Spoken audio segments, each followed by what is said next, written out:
that on, and we will go ahead and get started. So yes, welcome everyone to this lovely insight on this evening. Sorry, still admitting folks. My name is Nora Dufalo. I'm the program coordinator here at Tin Mountain Conservation Center, and we are very pleased to bring this program to you this evening.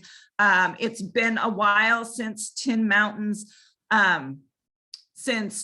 energy team has done a program, so we are excited to be bringing this on. Before I introduce tonight's presenter, I do want to take a moment to thank Tin Mountain's Nature Program Series sponsors, Ragged Mountain Equipment, White Mountain Oil and Propane, and Hancock Lumber for their financial support that allow us to put on these type of programs. Additionally, I want to thank all of you who are tuned in right now, who are current members of Tin Mountain Conservation Center. Your membership dollars go to help us fulfilling our mission and to be able to continue putting on great programs such as these. So thank you to those of you who are members. If you're not currently a member, we would encourage you to do so. And you can do that right on our website, tinmountain.org. In the upper right-hand corner, there is a Support Us tab. If membership isn't the right for you at this time, there is also a button on that same tab that allows you just to donate directly to our nature program series to help us continue our programming. So we would encourage you to consider supporting us in those ways. In addition to tonight's program, we have a couple of fun programs coming up in this first half of April. Next weekend on Saturday, April 16th, we have our annual Ducks and Donuts spring birding program that's in person. We will be heading out at about 8:30, and there is it is registration required, and on our website there is a button to join us. We already have a nice hearty crew signed up, but there is still plenty of space for folks to join us for next weekend's Ducks and Donuts. We'll provide the donuts. Hopefully there'll be ducks, other birds, and it is this year BYO warm beverage. So join us for that. And then next, the following Thursday, April 21st, we have Dr. Rick Vanderpool presenting an evening program on vernal pools. So always informative, lots of information. It's that time of year we're starting to hear quacks and chirps and those sounds of our amphibians. So a great program to join us for. And then the following day, Friday, April 22nd is Earth Day, and Tin Mountain will be celebrating Earth Day with a volunteer trails day down at the Nature Learning Center in Albany. And we encourage you to join us for that. There's more information on the website. We'll be providing lunch, and you all will be helping us to provide the great, all of the great people and company. All right, which yes, so and hopefully the weather will be agreeable. Before I hand things over to Josh Singer, our presenter for tonight, I did want to take a moment just to put push in for another program of the Tin Mountain Energy team, and that is window dressers. Many of you in the Mount Washington Valley are aware that we hosted the state's first window dressers build this past October. It was a huge success, and we are moving forward with another build this coming October. But it is not too early to sign up. Certainly if it's something you're interested in volunteering to help build these custom window inserts to help improve heating efficiency. put that in the back of your mind. But if your home, if you have drafty windows, we would encourage you to get in contact, and we can give you more information on that, because as we're nearing the end of the heating season, this is the time to be thinking about preparing for next winter and buttoning up for that. So please do reach out to us at Tin Mountain for more information on that. Woo! And with that, I am very excited for us to move forward with tonight's program. We are very excited to have Joshua Singer here with us. He works for Clean Energy New Hampshire as the program coordinator for the Local Energy Solutions program. And he is going to be speaking tonight on residential and small business solar. One thing that I do want to put in before I hand things over to Josh is that if you have a question for this program, I would encourage you to type it into the chat feature at the bottom of your screen. I will be monitoring this. I know that Josh's talk is broken up into a few topics, and so we may take questions in between those segments, but for the most part, we're going to wait and ask those questions at the very end. So I will encourage you to use that chat feature so that if I imagine there will be many similar questions, we can roll those into one. And with that, I am going to go ahead and hand things over to Josh. Thank you, Nora. Hello, everyone. I'm Josh Singer. As Nora said, I'm the program coordinator at Clean Energy New Hampshire. I'm in charge of the Local Energy Solutions Initiative and Drive Electric New Hampshire. I'll be giving a talk today on solar photovoltaics for residential and small businesses. And this is a pretty peripheral presentation, as we have an hour today. If you have any questions or want more information going forward, we'll have some time at the end for questions and answers. If you have anything more in depth or more personal to ask, I'll be sharing my email after this, and feel free to give me a call. That's what I'm here for. Let's get on to the presentation.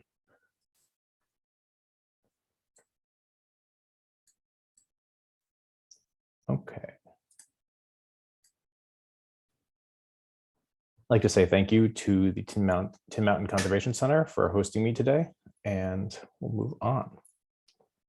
So we're going to split this into a couple of parts, an intro to solar in New Hampshire. So what solar is in relation to this state, how it works, then solar PV basics, and a video from the Department of Energy, why solar, codes and inspections, assessments and property taxes, and then incentives to help you do solar.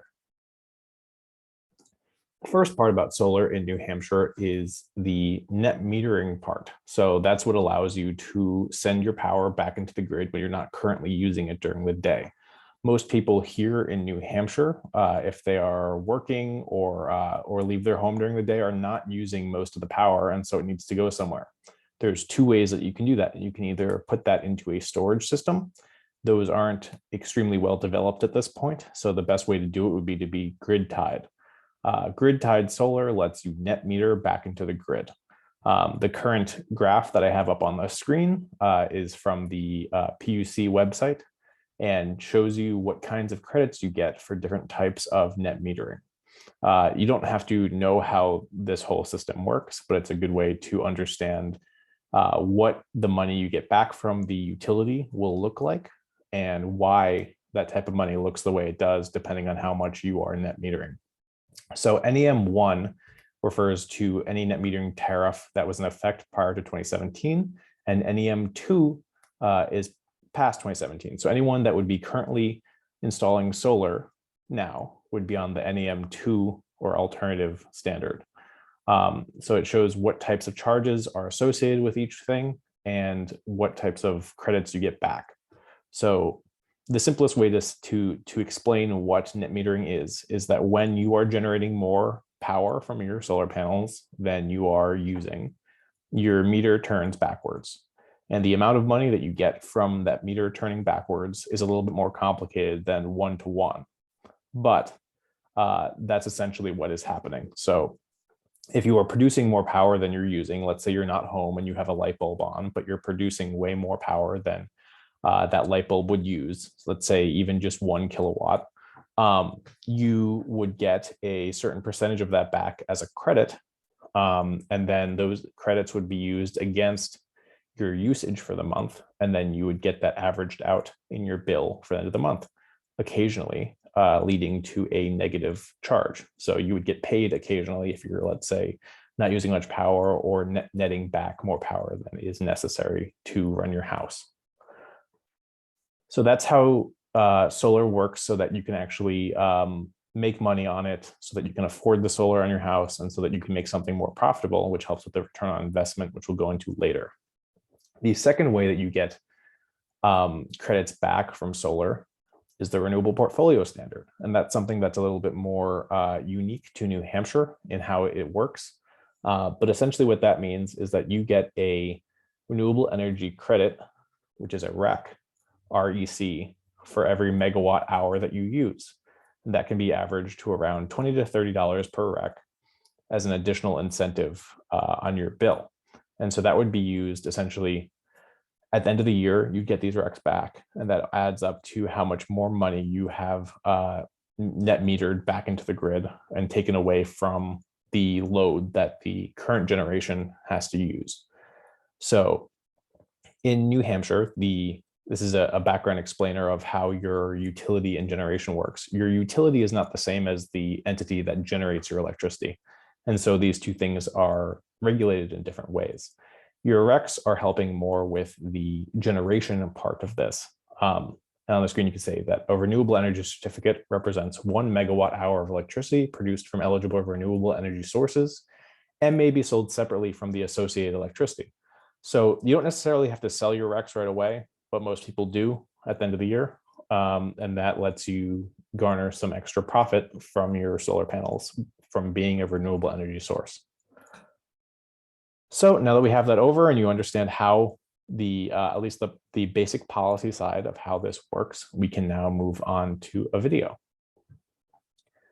This is from the US Department of Energy and explains how solar panels work. I was trying to figure out how to do this in a Canva presentation in a way that was better than this and couldn't find it out.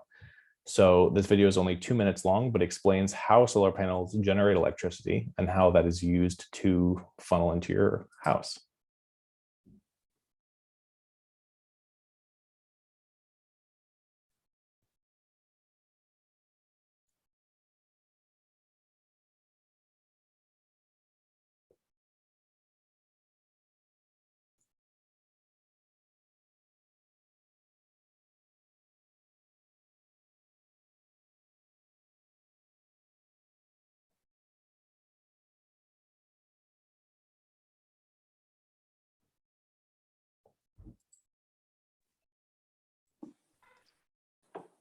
Josh, the audio is not coming through on this. Okay. I think when you share screen, I know you have to enable audio. Sorry. I'm not sure how I can enable audio through this, actually.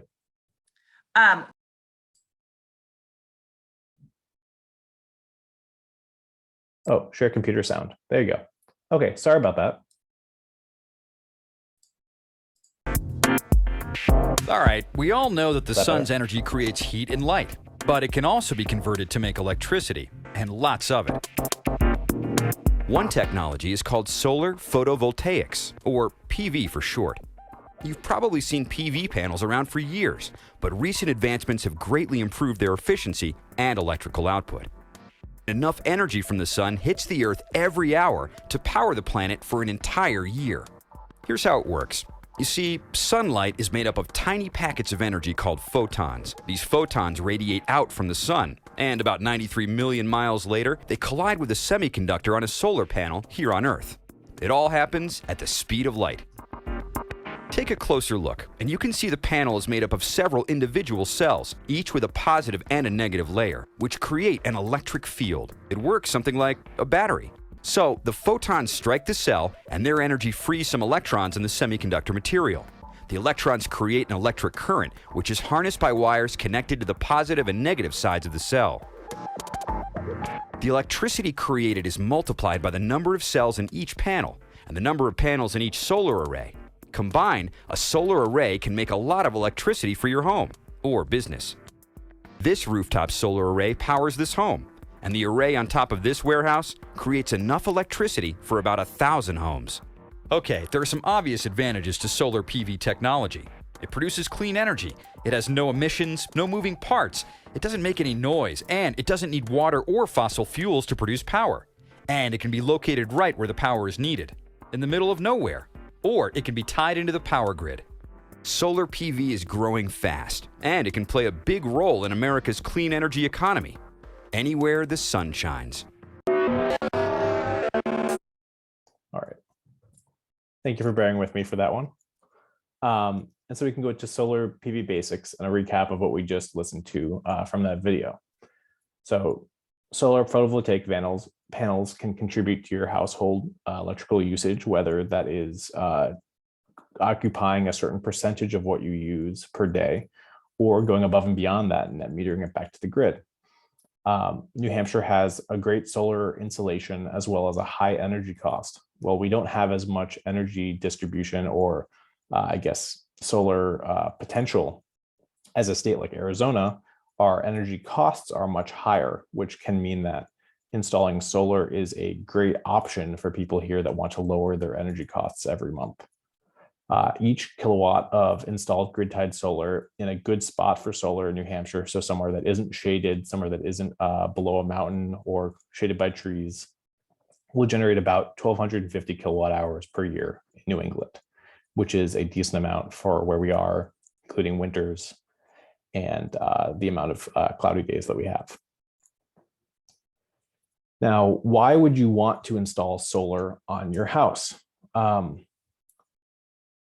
Well, the reasons have been getting better and better over the past 10 to 20 years. There's been about a 75% decrease in cost over the past 10 years and a 90% cost since 2009, according to a couple recent studies. There is a great return on investment for installing solar on your roof. You can calculate your return on investment on most solar installers' websites. The usual calculation is investment cost divided by yearly savings, which equals your years to pay back. That depends on a number of things, including where you're installing the solar, how many incentives you get, how much energy you use, and what your utility is, so what your current energy cost is. So depending on those factors, you can calculate how much you'd be saving, what your return on investment timeline is, and whether solar is a good option for you now or potentially in the future. Depending on which kind of company you go with, you can install things like solar trackers, and you can track pricing on the ISO New England website to see when it is best to charge things, to use your solar panels, or to, if you have a battery, store your power. Having a battery backup and solar and a switcher is a great way to be able to have power when the power goes out. These new technologies are a little bit in their infancy, but they're a great way to have some more reliability, especially in areas like the North Country of New Hampshire. So instead of having a generator, say, you would have a battery backup. And when the power goes out, you'd have an auto switcher in your basement, which would switch you back onto battery power, the same way that you would have a generator flip on. This allows you to have power when other people around you don't, and allows you to have consistency that doesn't usually happen with either generators or specifically grid-tied homes. Solar increases your property value. So installing solar on your house is very similar to, let's say, installing a deck on the back of your house. It's going to increase your property value. One way to ensure that this has the most, again, return on investment is by working with your town to initiate a solar property tax exemption.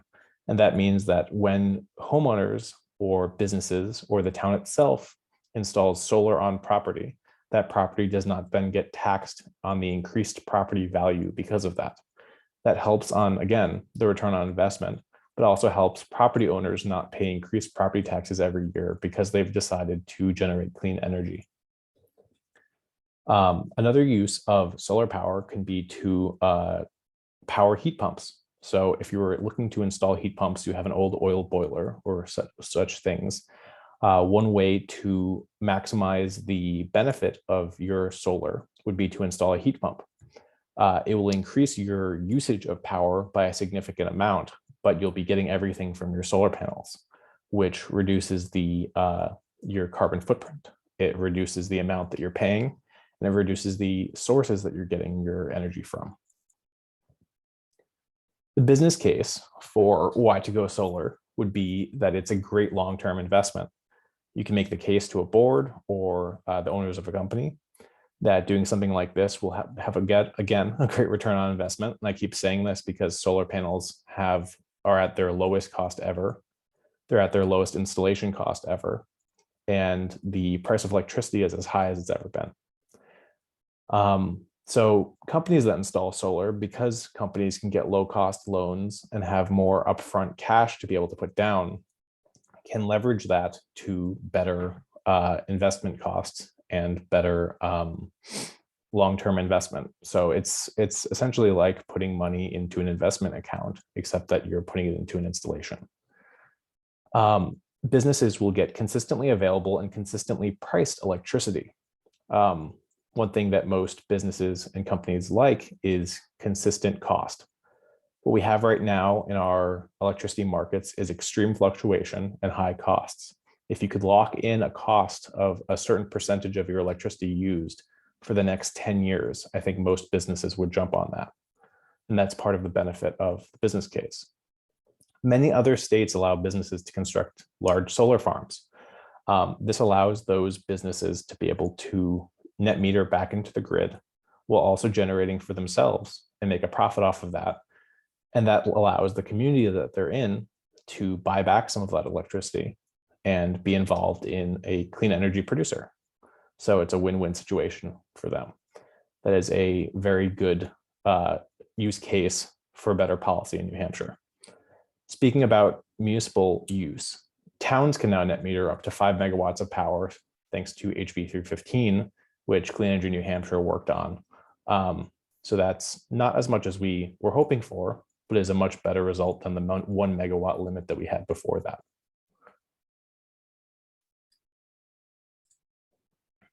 Codes and inspections. So I'm going to run through this briefly, as I could go into this for many hours, but to install solar, whether on a small business or or on a residence, an interconnection application will have to be submitted to your utility. That is essentially saying, I would like to install solar and I want to know how much it's going to cost for me to put solar in this space. New Hampshire has a set interconnection requirement, and those costs depend on where you are. So most interconnections under 1 megawatt will not require an upgrade, but you have to work with your solar contractor and your utility to figure that out. That's the first step. As you move on, different towns around the state have different zoning codes and ordinances that you might have to follow when installing solar.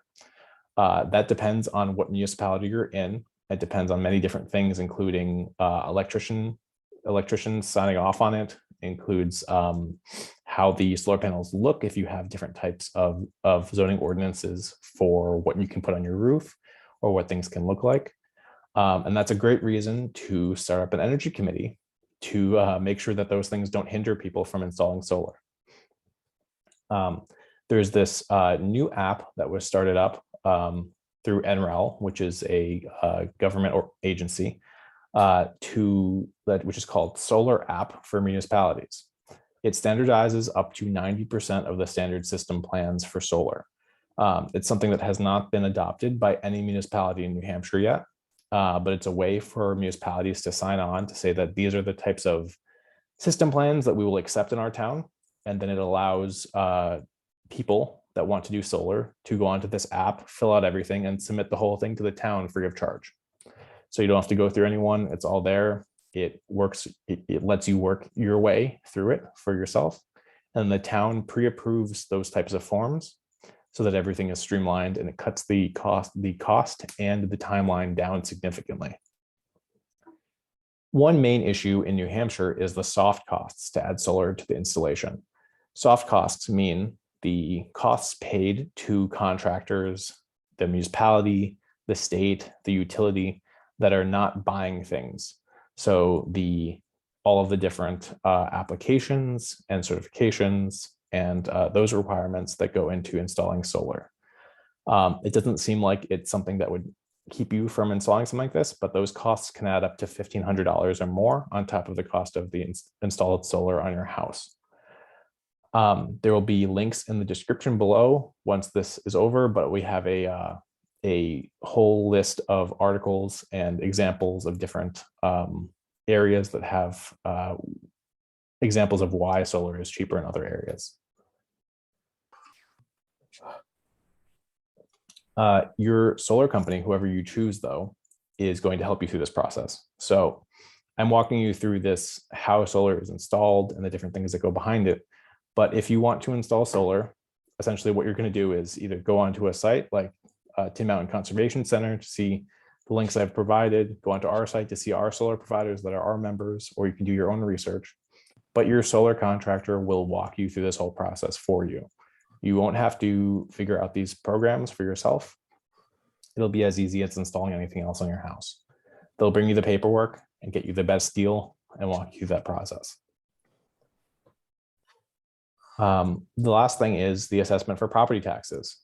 For residential and small businesses, there is an opportunity to implement at a municipal level, as I said before, a property tax exemption, which would exempt the additional added value of solar from the property for the added property tax, making these properties more affordable. There are many towns around the state who have a solar property tax exemption and have benefited from it, but that is something that you'll have to work with your municipality to agree on.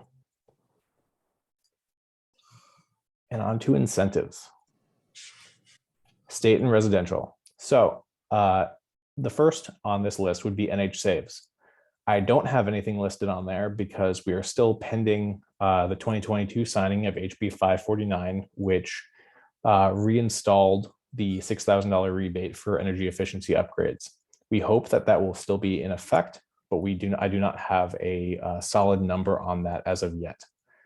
The Renewable Energy Fund, or REF, is another thing that can get you rebates based on this. As of right now, there is no money left in that reserve. If that is frustrating to you because you have not installed solar yet, please call your lawmaker. The New Hampshire Electric Co-op has a solar calculator to find out if your home is a right spot for solar and can show you what your return on investment is and how much power you can use through that. That's sunroof.withgoogle.com. We'll let you do a free one. And if you have NHEC, you can go onto their website and see if your specific address has that. Linked below on the handout for the Tin Mountain event page, CESA, which is the Clean Energy States Alliance, has a homeowner's guide for solar financing, which will go over the different ways that you can potentially finance solar on your home. There's 3 different ways to do that. There is a PPA, a lease agreement, and then a simple solar loan. A PPA is essentially a solar finance company buys, installs, and maintains a solar system on your property. So the homeowner purchases the energy generated by the system on a per kilowatt hour basis through a long-term contract at rates competitive with the local retail electricity rate. This allows the homeowner to use the solar energy at a prescribed per kilowatt hour rate, avoiding the upfront cost of the solar system and also avoiding the operations and maintenance responsibility. So you're essentially leasing out your roof and then buying electricity from the solar installer who leased out your roof. This leads you to be able to buy cheaper electricity and also buy clean energy that is being generated on your property without any upfront cost. Because the homeowner knows how much solar electricity will cost for the entire term of the PPA, which can be anywhere from 10 to 20 years, the homeowner is insulated from possible increases in utility electricity rates. So let's say over this past winter, electricity rates went up. The people that have a PPA would not have been affected by that. A lease agreement is very similar to any other kind of lease. Solar lease involves a scheduled payment, usually monthly, with a solar lease or developer where they install and own the system on your home. And in return, the homeowner pays a series of scheduled lease payments to the developer, typically 15 to 20 years. Almost always, there is a buyback option at the end of that lease for a set term that is dependent on the market value of your solar panels. The solar company does not want to have to take the solar panels off your roof. So that is usually a very affordable option at the end of that lease term. The difference is that you do not get as good of a rebate while the panels are on your home for that time period. But depending on what your income is and what your ability to pay for the panels is, that can be a very good option for a lot of homeowners. The last option is a loan. So it's like any other kind of loan. Solar loans allow customers to borrow money from a lender or a solar developer for the installation of your system. With this approach, you own it outright. The fourth option, which would not be solar financing, would be you buy it and finance it on your own. So you find your loan, you figure out how much money it is, and you pay for it that way. Depending on what size of your array is and how much power you're going to be generating, that can be a good option as well if you have it ready. There are federal residential tax exemptions as well. There's a 26% tax credit for 2022, which will be dropping to 22% in 2023. And there is the potential with the Build Back Better Act for that to go back up to 30%, which is what it was at originally, but we're waiting on confirmation for that. For small businesses, we don't have a list for New Hampshire through OSI as their site has been down and it's out of date as of 2020. But you can get business loans on clean energy projects. You can still get the solar RECs. So if a business wants to generate more power than it uses, you can get solar RECs for that. You can net meter back into the grid. And in many other states, there's even more incentives for businesses because they have the capital to install larger solar arrays.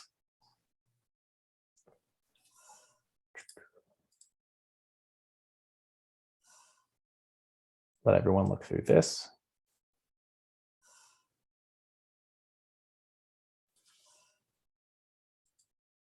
Okay. Ran through that a little bit fast. So if you have any questions, please let me know. As Nora said, you can put your questions into the chat or you can raise your hand and I can call on you, I believe. But if you have any questions specifically about your town, if you have certain things in your town or specifics about the different loan options, please forward those to my email. My email is joshua@cleanenergynh.org. And we're here to help you with these types of installations, municipal matters, and everything clean energy. Yes, Josh, thank you so much. And I will say a number of the links and resources that that he referenced are located on our site. So if you go to tinmountain.org and on our under programs and events, there's an energy team page, and I have posted all of the links on there. But it looks like there are a couple of questions that are coming in. All right, so the first one, Josh, is what does a typical home system cost? Oh, typical home system, I'd say costs to power the whole building, I'd say at a minimum 15,000 for a system that powers, let's say, a medium-sized house. And that's a hard question to answer because it depends on how much power you use. So if you have a tiny home or a very efficient home, you might be able to get away with having a much smaller array than a similarly sized house with less efficient appliances. So a lot of installers will advise you before doing a project like this to look at the rest of the efficiency of your house. So if you're looking to install solar, but you still have resistance electric heating, they will advise you to replace that with something like a heat pump, because it doesn't make sense to turn your clean energy generation into inefficient heating. at the same time. So you reduce that load and turn it into something else. The only reason where it would make sense to increase your load would be, again, to go from, let's say, an oil boiler to a heat pump so that you're not doing two types of fuel. All right, so not quite the reverse, but maybe an inverse of, what is the cost of a typical system? Here is, and assumedly this is going to depend on your exposure, but how many square feet of PV panels are needed to generate 100 kilowatt hours? For kilowatt hours, well, that would be a hard estimate, but panels are typically between 265 and 320 watts per panel, depending on size. So you can extrapolate that to the kilowatt hours being 1,000 watts. Normally, a household is set up in kilowatts. So I have a rule of thumb here that 1 kilowatt is good for 1,250 kilowatt hours per year. And I mean, it would really depend, and that's my answer, because it depends on how much solar insulation your house gets. It depends on how many panels you have and what the efficiency of those panels are, and that can vary up to 25% or more. So I would go on to a calculator to see what would work on your house, if that's what you're asking about. Okay, there are two questions here about off-grid systems. One is just asking if about how an off-grid system might be an option if there is no other option for power.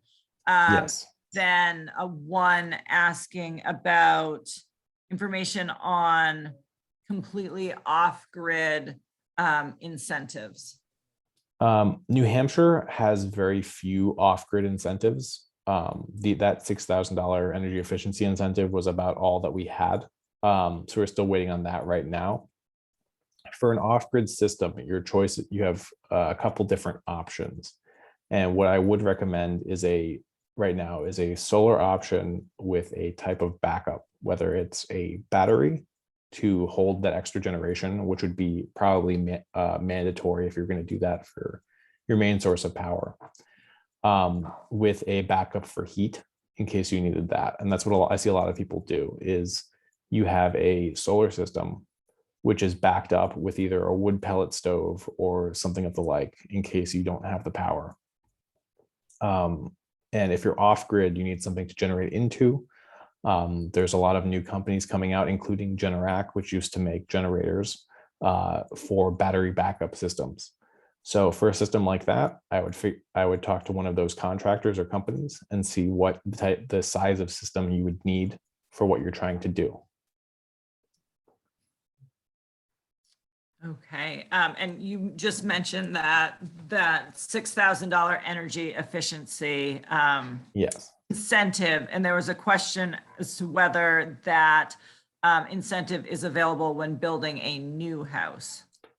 I believe it is, but I'm not completely sure on that. I would have to check.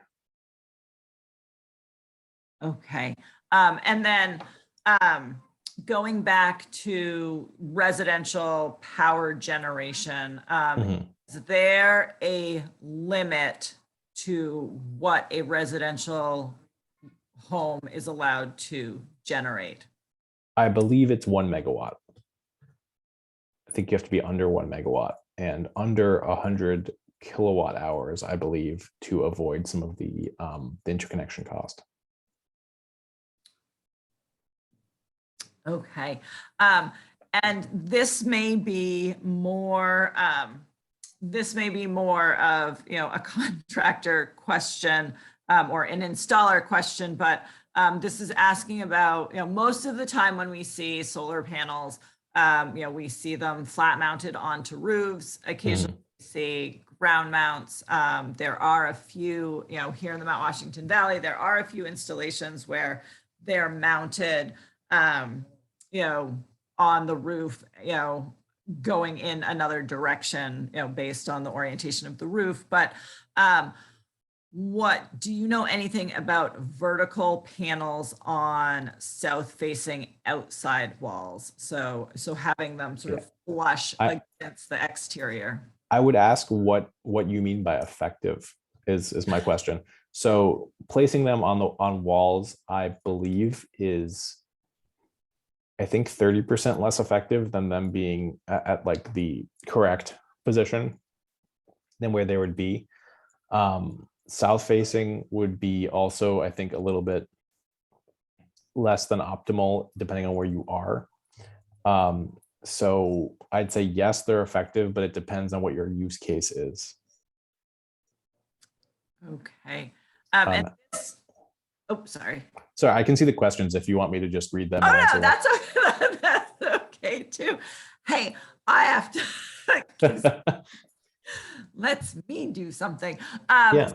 I don't know. I know when we have talked earlier that, that certainly Clean Energy New Hampshire and LES is focusing on the state of New Hampshire, but I would say maybe in addition to this question asking how, maybe Maine compares with New Hampshire, maybe flipping that, how New Hampshire compares, how incentives in New Hampshire compare with, with the neighboring states, and maybe how our incentives compare nationally, and maybe why, like where these state incentives come from.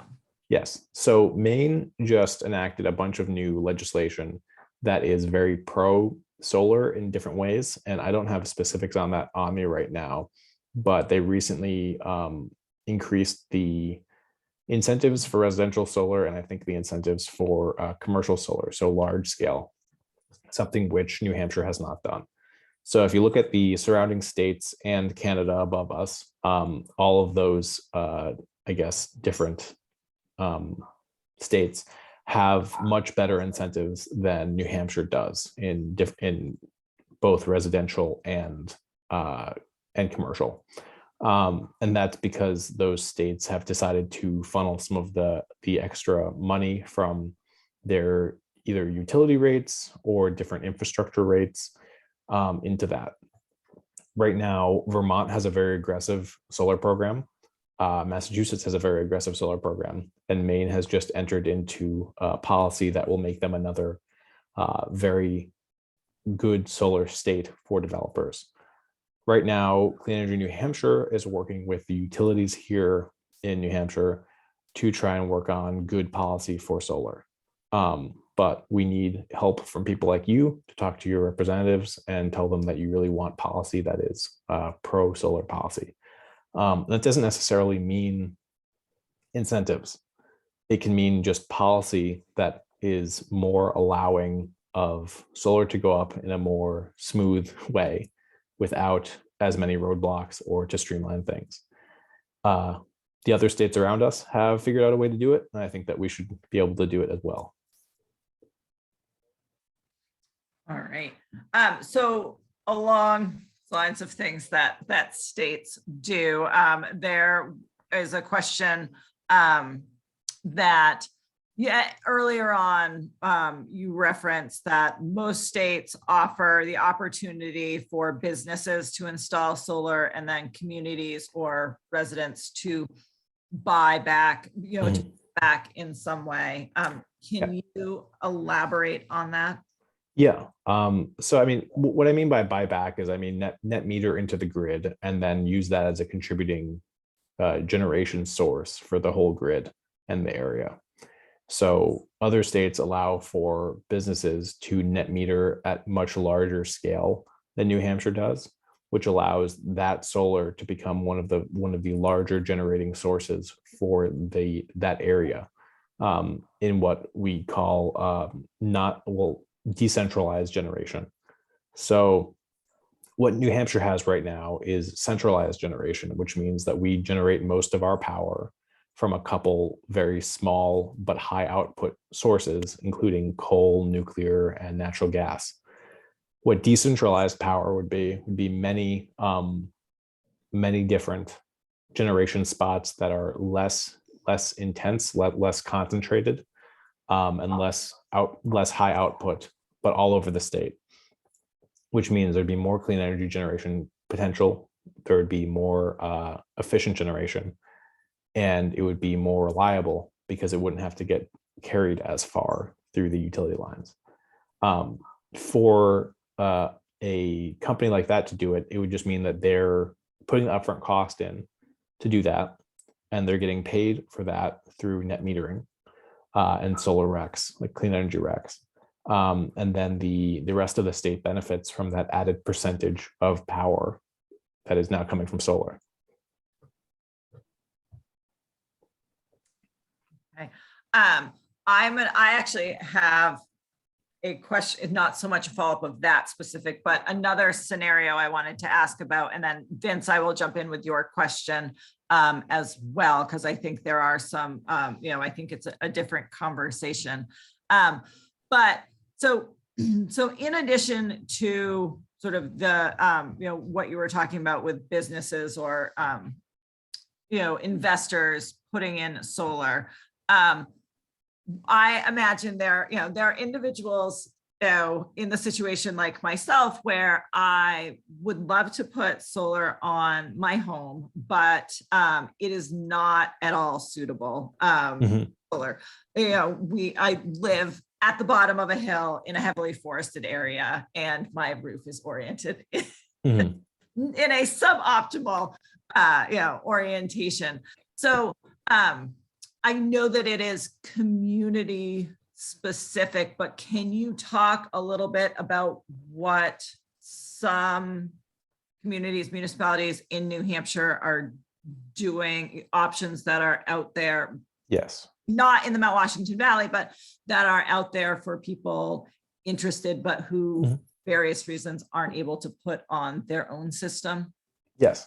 So there's a couple of things that you can do. The simplest thing, if your sole goal is to source clean energy, and that is it, you can. I think that you can talk to some of the at least New Hampshire Electric Co-op, and you can pay a little bit more money to source clean energy, which allows them to fund more clean energy projects and things like adding the solar rebates for people who can install solar. So you're essentially paying a little bit more money so that they can incentivize people to add clean energy generation to the grid. That would be the simplest option. The next option would be to organize a community power plan for your town, to do a generation plan that is not on your roof. So essentially what that is you get together with either the town itself or a handful of other residents who cannot put solar on their roof, to either work with the town to put solar on town-owned property, or to buy property and put up a solar array, and then work with the utility to generate that power, or to set up a metering plan for your home, so that you are essentially buying that power from that generation source and now generating your clean energy power. We have a couple YouTube videos on that and explainers on our website, because it can get a little bit complicated. But that is a really great option for a town that is either faced with very high utility rates, or from a town who just has a lot of people who are very into generating clean energy and want to do solar or some other form of self-generation. So community power isn't called clean energy power generation because it can be anything. And depending on what is available in your town, it could be anything from solar to wind to hydroelectric. But it depends on what is most cost effective for your area. I do know that some of the hydro facilities, at least the owners of the hydro facilities in New Hampshire, have been trying to find on-takers for, or off-takers from their their generation, which is a great example, which is a great option for municipalities, because there's no upfront cost of building the generation facility. All right. So a question came in, and Russ, I was going to, I thought, because because it's more specific to probably Valley. Russ, you might want to unmute yourself, but this, it does come into an issue that I know we have talked about. So this, someone who purchased a home in an off-grid home in 2011 and was able at that point to find an electrician to install lithium batteries for storage. He has since retired, an inverter blew, and now is in a position where they, trying to find a solar electrician is difficult. So, as they say, many install and few service. So are you aware of any solar electricians servicing the Valley? I know that certainly, Russ, you can probably speak to that better, but I think maybe before that, Josh, if you want to talk just about. What I would say is my flat answer is no. And the reason for that is that, like you said, a lot of the people that were working in that area that had that expertise have retired and or been essentially poached from other states around us with higher paying, more consistent jobs. One thing that we have been trying to work on is a way to get more qualified contractors into New Hampshire, especially the North Country, that can install these types of systems. One of our employees, Melissa Lander, who works in the North Country, has been struggling for the whole time she's worked with us. One of the biggest issues is just finding a contractor that does not have a year-long wait time to do this type of work. So a big reason why they only do installs and don't do repairs is because their list of installs is 2 years long, and it just doesn't pay to take time off to do the repairs. And we've been trying to find a way to incentivize more contractors to come up and do that work, but haven't found a good way to do it yet. Whether that is some sort of incentive program or a bulk buy-on of solar so that there's more people that have it, so that there's more things that are breaking. In a perfect world, that would be a benefit, that we'd have so many things that we need contractors just to fix the broken things. But that's sadly the place that we're in right now. So there are contractors that are in the area, whether it's New Hampshire, Maine, or Vermont, that do that work and will occasionally come over to do that kind of work. But they're few and far between. So there are a few sort of just logistical questions, or I don't want to say basics questions, but as someone, people who are considering solar, there's one question asking about, older homes, common problems installing solar panels on older, this says 200 plus year homes. There would be two issues there, which are usually things that you would upgrade anyway, depending on how old your home is. One is the roof. So depending on how recent your roof had been redone. I mean, if you've recently had your roof replaced, so everything down to the decking, it should be completely fine. Solar panels or modern solar panels weigh very little, so it does not add much weight to your roof now. The issue would be whether the underlayment is old and whether it would need to be replaced soon after the solar panels are installed.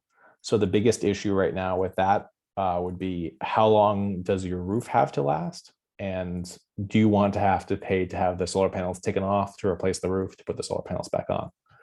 The second thing would be your circuit breaker in your house and your interconnection amount. So to upgrade that can be rather costly, and most older houses have a much lower cap on that than newer houses. So if that is something that you need to do, it can add a couple $1,000s onto your array, but that would all be calculated through the solar contractor that you work with. Okay. And then there was a question, and this is certainly one of those, it depends. Well, when we're talking specific, a home specific question, the question being that for a small ranch house, can roof solar panels produce all the electric and heating needs, Yeah, that's another, it depends. So you can calculate how based on your utility bill. So you can look up how many kilowatt hours your house uses, or how many watts, I should say, your house uses per month. And then kind of backtrack from there. So you can use that Solar Explorer link that I have on the links associated with this webinar to figure out how much potential is on your roof. And that's definitely a vague estimate, but it'll get you a good idea of what you might need to upgrade, or how much solar you would need on your roof to either fully cover your cost or mostly cover your cost. All right. And along the lines of resources, so someone asking if there are surveys or sort of feedback to give a sense of customer experience with solar installations, specifically performance versus projection. And I guess I would add on to that, because we had said earlier in talking that, Snow Profits, we don't endorse any specific, installers, companies. Yes. But where would someone find these sort of resources, to find both who installs in the area, and what their track record might be? Yeah, you can definitely call around to the different solar installers in the area. I haven't heard many bad stories from anybody, but I have heard better stories than others. Most of these companies know that their name is on the line when they do this type of work, and that it's a large upfront cost, and that's a lot of what people are looking for. They're looking for a good experience and continued, like we said, maintenance if anything happens over a certain amount of time. I personally haven't heard of any, let's say, horror stories from installations, and anything that has gone wrong during the warranty period of when these are installed, like due to contractor error, has been addressed very quickly. So speaking on that last question there, speaking to maintenance requirements, they're extremely low maintenance. You pretty much plug them in and let them go. The only issues that we've seen are weather related damage, which you would then call the contractor to again, and depending on if you have an insurance on them or not, use that. And then inverters failing at a certain time, but that's usually around the 10 to 15 year mark. So they're a pretty good investment that needs very, very little maintenance. There's the occasional person who wants to broom off their solar panels in the winter if they are not on a certain elevation, so a certain angle. The snow essentially just falls off of them. If you have a very flat roof, it will just sit on there. So people like to broom them off, but that can end up with you knocking the plugs out, and then you don't know that one of your solar panels is unplugged. But that's not damaged, it's just unplugged. And then you're generating less. So that's about as much as I've seen. DIY kits. You're allowed to in New Hampshire. There's a couple different organizations here, such as Hooray and Pare, who do solar razors, which is kind of like that. I would say from a personal standpoint, I would have a certified electrician at least hook it up to the grid, because that is dealing with higher voltage current. And you have to make sure that you have all of your permits in place.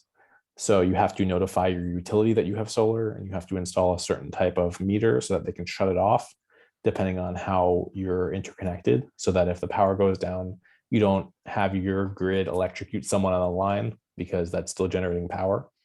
But it's possible if you are knowledgeable and want to do it, I can't endorse it, but I am also not going to say don't do it. All right, and I think maybe the only question that came in that I didn't ask or that wasn't touched upon is, as I think you'd mentioned when we were talking about the vertical, vertical solar panels mounted on the outside, that a southern exposure wouldn't necessarily be ideal. So, what would you say is the best orientation for solar in New Hampshire? I think as in all of the Northeast, it is southwest facing, but depends on where you are. So you can do a solar analysis of the spot that you are in, which will tell you where to point your solar panels. And that really depends on a lot of things. If you're in a big flat field that has nothing around it, you could point them due southwest and you'd probably be very good for the whole year. But depending on what you have around your home, if you're putting them on your home or on the ground, it all depends. So if you're working with a solar contractor, they will tell you either what to do with them, depending on if they're ground mount or household mount, and do that estimate for you to come up with their estimate of how much power you will generate. All right. And if you don't encourage people to broom off their solar panels in the winter, how do you, and as I say, you're not a solar installer. Yes, I mean, I'd also like to preface with that I'm not a solar installer and do not build these panels myself. So I am yes, but the messenger. Do we know the for snow, the if they don't shed, what the recommended method in addressing snow? They tend to melt off pretty quickly, just not day of. And most solar installers will advise you just to let the snow melt. They don't want you up on your own roof brooming off the solar panels and that being dangerous. And you probably won't get enough power back from doing that over that day to justify either knocking one of them out, so unplugging one, or hurting yourself. So they just say don't do it. And maybe in the future we'll have solar panels that can use the battery backup to heat them to melt the snow off, but we don't have that right now. Sorry, Scott, I don't know that. I think it's above 55 degrees or something like that. I think a lot of steeper roofs would shed snow. So anything that seems like a steep roof would drop it off. The panels are meant to absorb heat, so they get warm pretty fast. All right, wonderful, Josh. I feel weird. I know we will just keep firing. Yes. So I mean, but before we go, I'd like to say that if you have any more questions, we have tons of information on our website, which is cleanenergynh.org. And then the Local Energy Solutions website, which is nhenergy.org.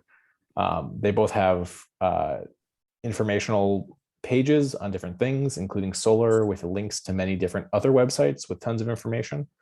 And if you still have questions, once you've looked through that, please give me an email, joshua@cleanenergynh.org, and I'd be happy to help you out. Also, as a plug, we're helping to organize Energy Week, which is this coming week. If you haven't signed up, it's all free. It's online, and we're just going to be going over energy in New Hampshire. I'm moderating the panel on EVs and EV infrastructure. So if you're interested in that, that's up on our website under events. And thank you everyone for being here. This has been great. And thank you to Tin Mountain for hosting and Nora for moderating all of this. Yes, well, Josh, thank you so much. I appreciate your patience and time with us. And as I said, we're recording this. So if, like me, any of you need to like go back, wait, what was he talking about with that? You can revisit this on our YouTube page.